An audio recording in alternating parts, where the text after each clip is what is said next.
Hi friends, இன்றைக்கி காஷியில் எனக்கு டே 2க்கான class எடுத்தாங்க. இன்றைக்கி என்ன கிளாஸில் எடுத்தாங்கன்னு பார்த்தீங்கன்னா, க்ளவுட் கம்ப்யூட்டிங் மாடல்ஸ்லேயும் வந்து 2 டைப்ஸ் ஆஃப் மாடல்ஸை வந்து பற்றி இன்றைக்கி சொல்லிக் கொடுத்தாங்க. என்னென்னா service model, deployment model. First service models அப்படின்னா என்னென்ன வரும்னா, infrastructure as a service, platform as a service and then software as a service. Next டிப்ளாய்மெண்ட்டுன்னு வரும்போது public cloud, private cloud, hybrid cloud. இதை பற்றி என்னன்றதை நம்ம இப்போ பார்க்கலாம். ஃபஸ்ட்டு சர்வீஸ் மாடலில் infrastructure as a service. Infrastructure அப்படின்னா என்னென்னா, நார்மலாக வந்து இப்போ ஃபார் எக்ஸாம்பிள் ஒரு ரியல் டைமில் சொல்லணும்னா, இப்போ நீங்கள் கவர்மெண்ட் லேப்டாப்லாம் வச்சுருக்கீங்க அப்படின்னா அதில் ஹை எண்டாக ஒரு அப்ளிகேஷன் சாஃப்ட்வேர் எல்லாமே நல்லா டவுன்லோட் பண்ணி இன்ஸ்டால் பண்ண முடியாது.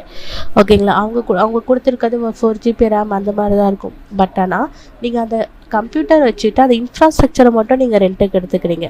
இப்போ ஃபார் எக்ஸாம்பிள் க்ளவுடில் வந்து எனக்கு இத்தனை ஜிபியில் இவ்வளோ மெமரியில் இத்தனை ப்ராசஸரில் உங்களுக்கு வேணும் அப்படின்னா அந்த இன்ஃப்ராஸ்ட்ரக்சரை நீங்கள் ரெண்ட்டுக்கு எடுத்துக்கலாம். அதுலேயே வந்து அந்த ஜிபி கணக்கு வச்சு ப்ராசஸரோட சைஸை வச்சு உங்களுக்கு ரெண்ட்டு வந்து வேரி ஆகும். ஃபார் எக்ஸாம்பிள் நீங்கள் இப்போ 16 GB 1 மந்த்துக்கு வந்து இவ்வளோ 4000 இல்லை ஒரு 10,000னா அந்த 1 மந்த்துக்கு நீங்கள் யூஸ் பண்ணாமல் ஒரு 15 days தான் யூஸ் பண்ணுறீங்க அப்படின்னா அதுக்கு உங்களுக்கு ஒரு 3000 தான் சார்ஜ் பண்ணுவாங்க பேஸ்ட் அந்த அமௌண்ட்டு.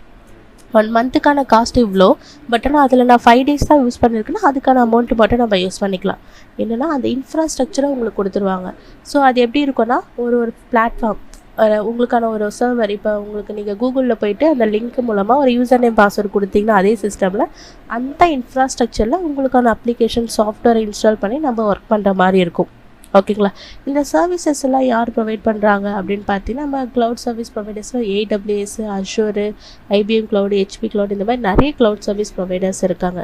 ஆனால் மேக்ஸிமம் வந்து பார்த்திங்கன்னா எல்லாருமே AWS யூஸ் பண்ணுவாங்க. ஸோ IaaS வந்து பார்த்திங்கன்னா இன்ஃப்ராஸ்ட்ரக்சர் ஆஸ் ஏ நம்ம அந்த இன்ஃப்ராஸ்ட்ரக்சரை மட்டுமே ரெண்ட்டுக்கு கொடுக்குறாங்க. ஃபார் எக்ஸாம்பிள் இப்போ நீங்கள் ஏதாச்சும் ஒரு ப்ராஜெக்ட் பில்ட் பண்ணியிருக்கீங்க, பட் ஆனால் அதுக்கான ப்ராஜெக்ட் பில்ட் பண்ணிட்டீங்க, பட் ஆனால் அது ரன் ஆகும்போது அதுக்கான இன்ஃப்ராஸ்ட்ரக்சர் அந்த ஸ்டோரேஜ் எல்லாமே ரொம்ப ஸ்லோவாக இருக்குது. பட் அந்த ப்ராஜெக்டை ரன் பண்ணுறதுக்கு மட்டும் எனக்கு ஒரு 1 or 2 weeks அந்த மாதிரி ஒரு இன்ஃப்ராஸ்ட்ரக்சர்னும் போது நான் ஓனாக வாங்க முடியாது. நீங்கள் ஓனாக வாங்கினா அது காஸ்ட் வைஸ் எல்லாமே அதிகமாக இருக்கும். ஸோ அந்த டைமில் நான் அந்த இன்ஃப்ராஸ்ட்ரக்சரை மட்டும் ரெண்ட்டுக்கு எடுத்துக்கலாம். ஸோ ஒரு 2 weeksக்கு எவ்வளோ அமௌண்ட் ஆகுதோ அதை மட்டும் பே பண்ணிக்கலாம். அதெல்லாம் infrastructure hardware, server, computer, memory, CPU, storage இந்த மாதிரி சேர்ந்து ஒரு இன்ஃப்ராஸ்ட்ரக்சராக உங்களுக்கு வந்து ரெண்ட்டுக்கு கொடுப்பாங்க. ஓகேங்களா? நெக்ஸ்ட்டு சர்வீசஸ்லாம் என்னன்றதை நம்ம நெக்ஸ்ட் வீடியோவில் பார்ப்போம். தேங்க்யூ.